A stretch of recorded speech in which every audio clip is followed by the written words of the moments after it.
Sir अगला सवाल जो है मोहम्मद अनवर इकबाल ने किया है। अस्सलाम वालेकुम फैसल भाई। I mention my age is 46 और having 20 years of professional experience in a big organization of Karachi, currently working as a GM, but I would like to move to Canada. Due to the over age, it is difficult but not impossible. So please guide me which diploma track is suitable to fulfill my purpose. Age 46 है और अच्छी post के ऊपर है, Canada जाना चाहते हैं। As 46 पे हैं, कनाडा आना चाहते हैं। कनाडा कैसे आएंगे, ये इनको खुद फिगर आउट करना पड़ेगा। कौन सा वीज़ा अप्लाई करते हैं, क्या करते हैं। ठीक है। लेकिन अ, किस एरिया में काम करते हैं, काम क्या है इनका, मतलब कि किस एरिया में काम कर रहे इन्होंने हैं। प्रोफेशन नहीं बताया है, लेकिन ये बताया कि हाँ, वो जीएम की पोस्ट पे और वेल एक्सपीरियंस है। जीएम की फील्ड नहीं पोस्ट पता, है। फील्ड नहीं हाँ, पता। जीएम की पोस्ट है, सब कुछ है। तो अगर उनको यहाँ आना है तो उनको अपना कैरियर दोबारा से शुरू करना पड़ेगा। ठीक है। तो ये उनके लिए सबसे बड़ा शौक होगा कि वो, यार ये वहाँ तो मैं जीएम था, जनरल मैनेजर था, सब मेरे आगे पीछे भागते थे। यहाँ तो मुझे पियोन भी नहीं मिल रहा, चपरासी कोई भी नहीं है, सारे काम खुद करने पड़ते हैं। ठीक है ना। तो ये एक सबसे बड़ा शौक होगा उनके लिए। क्या काम करना चाहिए, क्या पढ़ना चाहिए।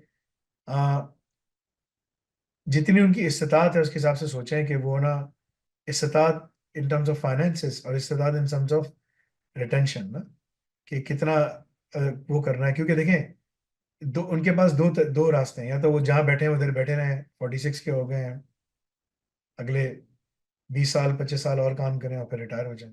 ठीक है ना। या फिर वो बोले कि नहीं यार, यहाँ कुछ भी नहीं है, अगले 20 साल में पता नहीं इसके हालात क्या होते हैं, तबाह हो जाएगा, खत्म हो जाएगा, क्या हो जाएगा मुझे नहीं मालूम, मुझे यहाँ से बाहर निकलना है। ठीक है ना। तो दोनों में से कोई एक सूरत हाल होगी। या तो ठीक और बुरे बुरे सूरत हाल होगी, what ever the cases, right. इतनी अच्छी सूरत हाल नहीं होगी, वो नजर आ जाएगा, सबको नजर आएगा। तो ये सब चीजें इनको देखनी है, इनको एवेल्युएट करना है कि इनको क्या करना चाहिए। मेरे मुझसे पूछेंगे तो मैं इनको कहूंगा कि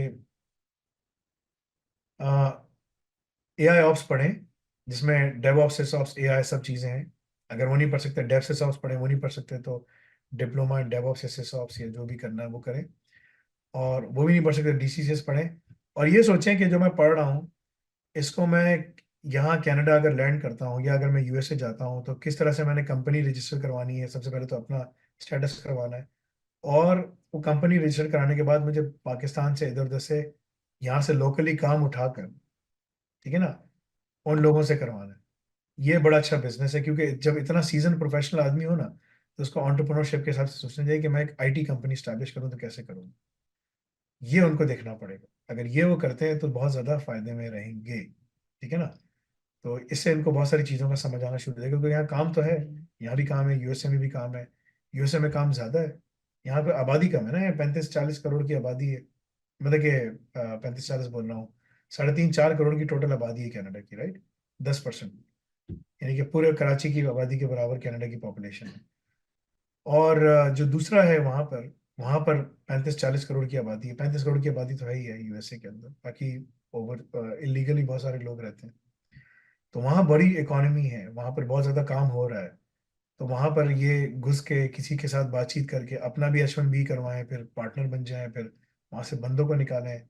अभी लेटली हमें हमारे पास ना एक पाकिस्तानी खातून आई है जो अ, हमारे पास पढ़ भी नहीं है। और वो कह रही है कि ना, वो रिक्रूटर है, वो कह रही है कि मुझे आपके बंदे चाहिए। मैंने कहा हाँ, मैं आपको अल रज़ाक के थ्रू बंदे प्रोवाइड करेंगे। तो वो उनका H1B निकालेंगे, सब कुछ करेंगे। अगेन ये अब उनकी मर्जी है किसको उठाती है, मैं उनका नाम दे दूंगा कि ये बंदा काम कर रहा है, आपसे बात कर ले। ठीक है ना। पैसे तुम लोगों से कुछ नहीं लेंगी, सब कुछ अपना काम करेंगे, लेकिन तुम उनके पास बन जाओगे बस। 5 साल 6 साल जो भी है, तुम बंदे में होगे। काम होगा तुम्हें काम देंगी, काम नहीं होगा तुम्हें नहीं देंगी, लेकिन तुम निकल जाओगे बाहर। ठीक है ना। और रिक्रूटर्स के पास यहाँ बहुत काम है, तो वो तुम्हें एंगेज ही रखेगी, क्योंकि तुम्हें एंगेज रखने में उसको फायदा है। ठीक है ना। तो वो लोग बड़े होशियार हैं, लोग इस तरह के काम स्टैब्लिश कर रहे हैं। ये इनको बहुत पहले कर देना चाहिए था, लेकिन इन्होंने किया नहीं। और इंडियंस इसमें बहुत आगे निकल गए, इंडियंस ने बड़ा काम किया हुआ है यहाँ पर। लेकिन वही बात है ना कि पाकिस्तानी एक दूसरे की टांग काटने में माहिर हैं, इंडियंस एक दूसरे के कंधे के ऊपर जो है ना, वो दीवार बनाकर आगे बढ़ने में माहिर हैं।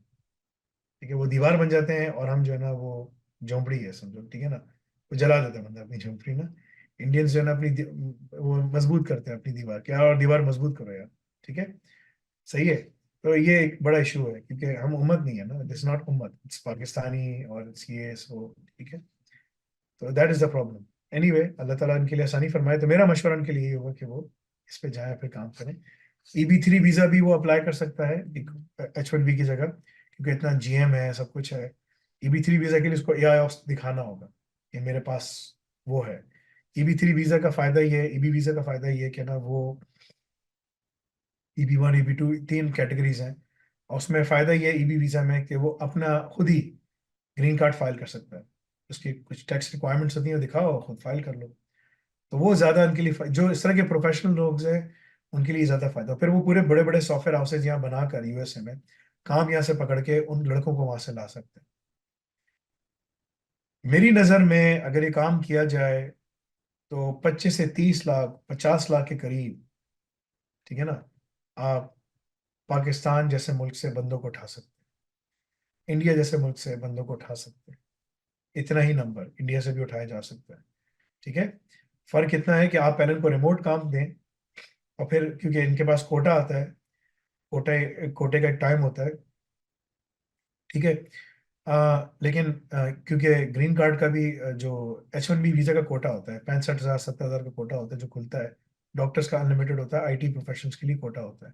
लेकिन उसके बहुत सारे रास्ते हैं कि आप उनको बुला लें, B1 B2 पे बुला लें, वहाँ बिठा दें, बिजनेस स्टार्ट कर दें। 10,000 किस्म के वीजे हैं इनके भी। तो USA में बहुत बड़ी पाइपलाइन बनाई जा सकती है, वहीं से बिठा के काम कराओ, एक एक करके मंगाते रहो।